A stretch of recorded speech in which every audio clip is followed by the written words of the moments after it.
It's 2022 and the British justice system has just convicted a father of murder on the strength of a medical theory, the so-called Triad, a theory that remains scientifically contested. And one expert who helped anchor that theory told the jury two things: that Summer Peace did not have pneumonia when she was in her father's care, that CPR does not cause ribs to fracture. Both opinions exceeded what the scientific literature supported. The Court of Appeal let the conviction stand. It's September 8, 2017, a quiet house in Dudley, in the West Midlands, in the UK, and a father sits his infant daughter down on the living room floor. Seconds pass, maybe a minute, maybe less. He looks again, and she's gone quiet, and she was struggling to breathe. 2 phone calls bracket that moment, so we're going to wind the clock back to the 999 call, to the CPR claim, to the moment a father says he found his daughter no longer breathing. This was the prosecution's case, a 3-minute window and a triad of findings and an expert whose certainty the jury was not equipped to question. 3 pillars and the conviction stood. But will the same 3 pillars of abusive head trauma stand the test of time? Chapter 2, the Triad, and what the jury was told. The jury here faced a stark choice. Had Summer Peace been shaken, and if so, with the intent to kill or to harm? Or could her injuries be traced to something else entirely? A different cause, maybe, a different story. Here is what the jury was told, and here is why each pillar deserves much closer certainty. The prosecution built their case on 3 minutes. 4 minutes past 4, a dropped call, Summer was crying, then at 4:07, Peace calls back, something is wrong, and then at 4:08, the 999 call begins. In that silence between those 2 calls, they allege a father inflicted the injuries that would kill his daughter, a narrow window, a fatal window, and here is what the jury was told. The minutes that followed the first ambulance arrival at 4:12, Summer was limp, unresponsive, her airway was clogged with a milky substance, enough to block her breathing and potentially cause choking, thick enough to starve her brain of oxygen before any hand ever touched her. The paramedics cleared it and CPR began. The prosecution needed those 3 minutes to mean everything, because without them they had no window at all. What the jury was not told was that a blocked airway can produce the same cascade of events the prosecution attributed to violence. The same oxygen starvation, the same descent, a baby whose breathing was obstructed by a substance paramedics found clogging her airway. This was enough in itself to cause Summer's death. The biology does the work. This is not speculation, this is a differential diagnosis. The prosecution's case required the jury to believe only one explanation existed. That is not how medicine works, but it's how the prosecution case worked here, because blood tests revealed profound metabolic acidosis. The prosecution's expert told the jury that this was evidence of violence, a body starved of oxygen for a prolonged period of time, and that's consistent with a catastrophic assault. But they did not mention that metabolic acidosis is also consistent with a blocked airway. The same milky substance, the same blood chemistry, the same story. At 8:30 p.m, a CT scan revealed the damage: subdural bleeding, subarachnoid bleeding, and swelling of the brain. The prosecution called it the classic triad of abusive head trauma, previously known as shaken baby syndrome. A confession written onto a scan. But what they didn't tell the jury is that every one of those findings can also appear in a baby who simply stopped breathing.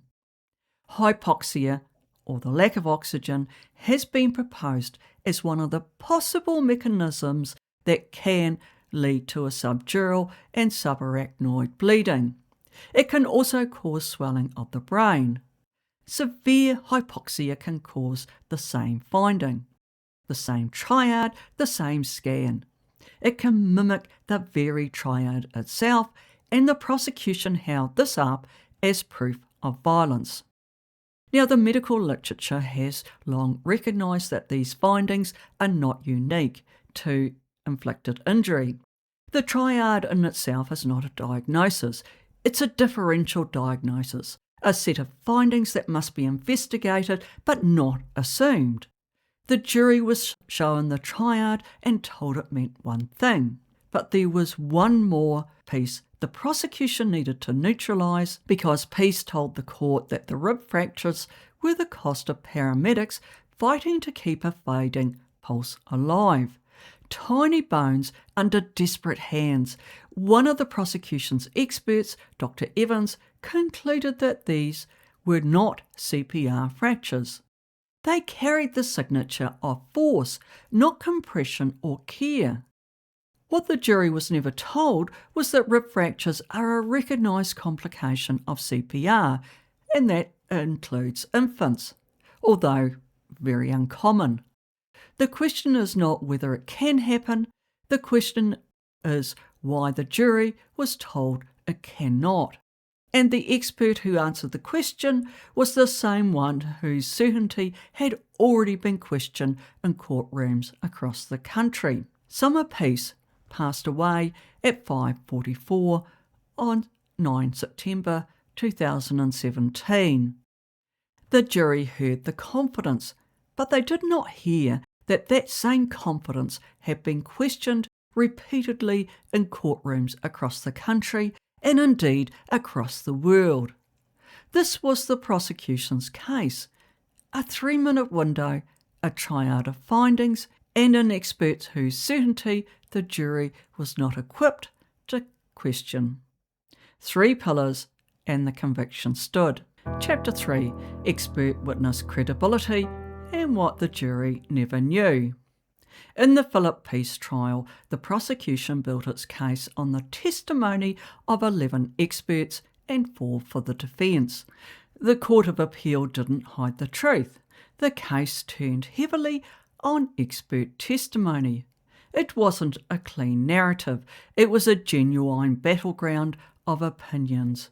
Among the many experts who stepped into the case, one figure stood out: Dr. Evans. You have already heard his name on this channel.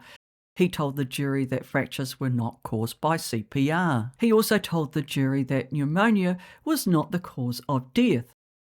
The now retired paediatrician has become better known for his part in the Lucy Letby trial, a role that has since drawn scrutiny, with elements of his testimony now under colder, more forensic light. Here is what the jury was never told about him. The Court of Appeal in the Henderson case warned against experts straying outside their field of expertise. They also endorsed a report on sudden unexpected death in infancy that recommends a checklist on what should be established by the trial judge before expert evidence is admitted.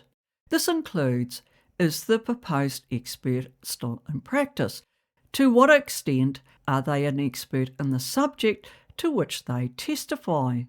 When did they last see a case in their own clinical practice? And to what extent is his view widely held? The judgment drew a line. An expert may testify within their discipline, but they may not step beyond it. They may present evidence, but they may not present certainty when none exist. While Dr. Evans was not named in that particular judgment, he was named in the Letby appeal, where the defence highlighted concerns raised by Justice Jackson.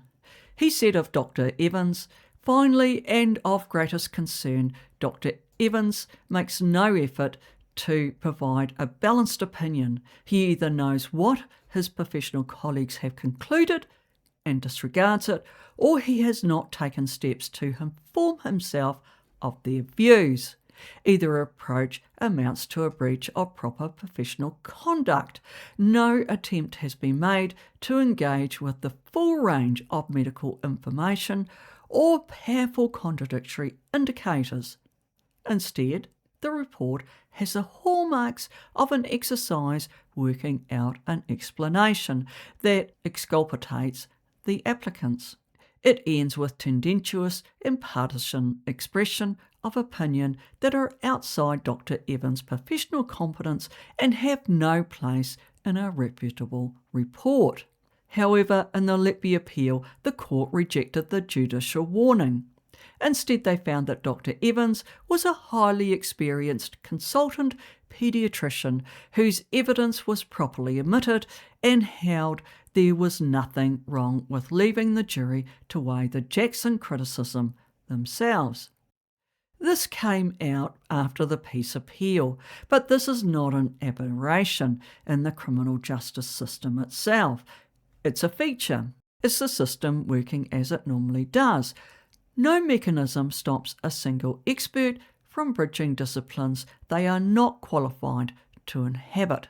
The jury sees a medical doctor, decades of experience, an experienced paediatrician, the weight of the state behind him, and they trusted that the system would not put him there if he were not qualified to speak.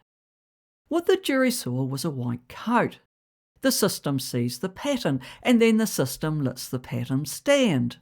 Phillip Peace was convicted after the jury heard evidence from an expert whose work had attracted serious judicial criticism in a later case and whose opinion remains controversial to this day. This is not an argument about guilt or innocence. This is a statement about the machinery of justice and what it permits. I believe the structural remedy here is a register.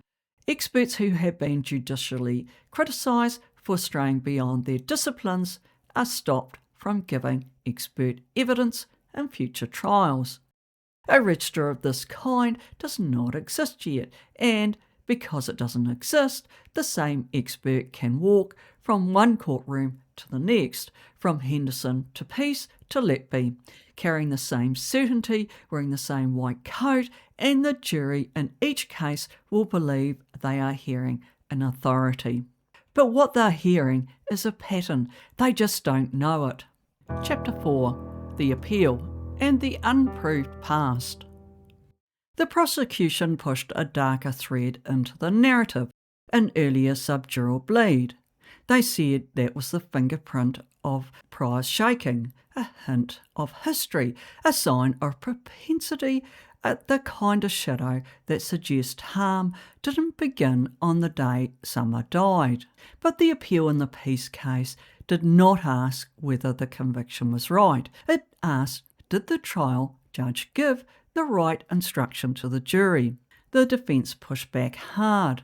Before Summer Peace died, a scan revealed an earlier injury to her brain, an older subdural bleed, a shadow or an image on a scan that predated the 3-minute window by weeks, possibly longer. The prosecution did not ignore it. They relied heavily upon it. Their logic was very simple, and in the courtroom, devastating. Pearce had shaken his daughter before. The earlier bleed was proof, and a man who shakes a baby once is a man who shakes a baby twice. Now that's in itself is not evidence of a crime. However, it's evidence of character.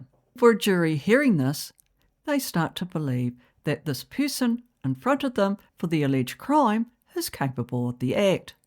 The prosecution relied upon it as a propensity evidence. The law permits this, but the law also demands a safeguard.